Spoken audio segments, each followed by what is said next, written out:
Hi folks, this is Chris from CDRGuns, and in this video, which is part 2 to my last one, we're going to be trying out 13 grain JSB Knockouts. These are the 452 size, a bit heavier, a bit tighter in the bore. Be interesting to see what happens. Danny at Anglo Tackland Gun has also thrown a bit of a wild card to us, the Wildman slugs. Let's see what happens.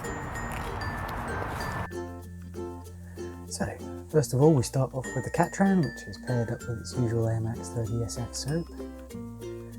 And as you can see, we're at 60 metres. It's a fair old distance.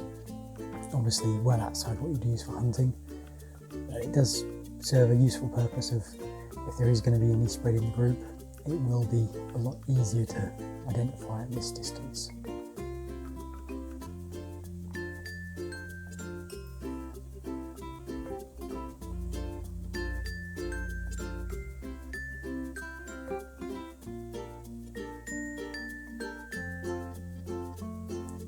Next up we have the Cayman, which did obviously very poorly with the 10 grain slugs last time, but this time it's substantially better, although we do have a huge amount of drop. You can see I'm aiming sort of half a mil dot over, and the point of impact is 6 mil dots down, so we're looking at 6.5 mil dots of drop, which is a fair old whack really.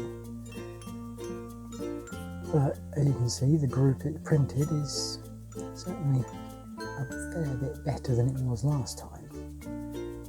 Not usable for hunting, but still somewhat usable. Last up we have the Day State, which did superbly with the slugs last week, but these JSBs it just isn't keen on.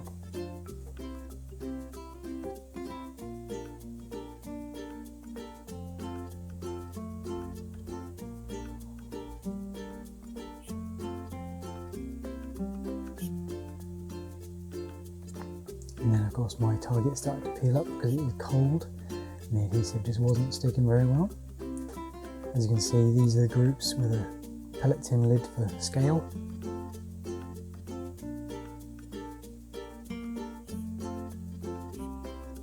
Nothing particularly impressive, I would say, but that is 60 metres. Next up we bring the target to 35, which is obviously a much more sensible hunting range for the UK sub-12 market. And because the Day State was the last one out, we use that first. As you can see, obviously this is a much tighter group than it was at 60 metres, but still not that great at all, and certainly nowhere good enough for hunting.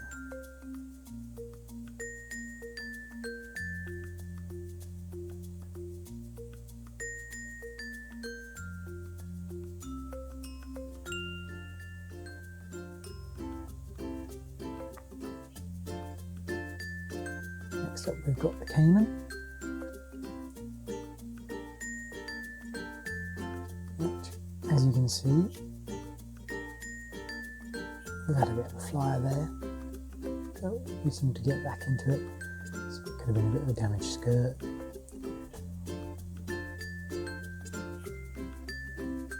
Overall, compared to the 451s of last week, the 452s are definitely much tighter grouping.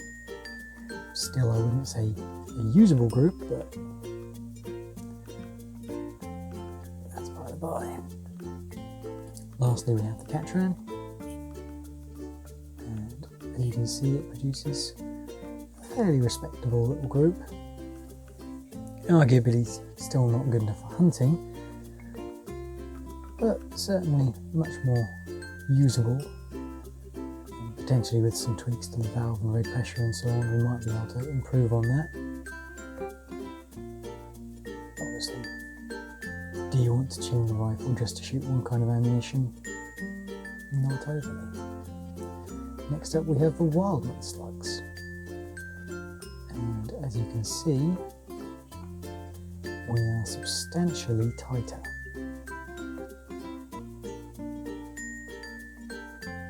I just blew off my aim point.